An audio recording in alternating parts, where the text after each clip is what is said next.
Hi hello friends welcome to back my channel.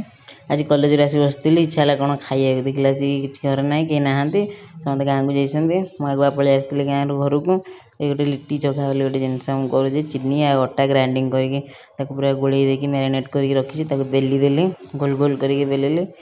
मते बेली आसिन तथे बेलिली 5-7टा कली तापर देखन नेकी ताको तेल रे पके दे गैस लगे के ऑन करले बे करे बसई के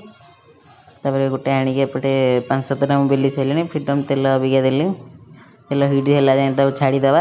तार सेपटे मु बेली की रखी छी देखन बेली की रखी छी आनली एथरे गोटे गोटे पानी टिके छिंची देली कारण तेल ताथियो न ताथियो जना पड़ी जियो तापर धीरे धीरे पके देली पकेला पर देखन धीरे धीरे से वे गोल्डन ब्राउन होला जाय ताको छाणीबा आ से बहुत मोटा हे फुलियो केते देखन पूरा दी फाळ हे आसीबो देखन केते क्रिस्पी देखा होजी ताको एबे आडे दबा थाली की तार हम देखन ताको खाइला बेले फटै की देखि भीतर टाइप रे उते कळिया परे फुलीची देखन चिरी लेबे पूरा देखन बांफो बाहर ता देहरो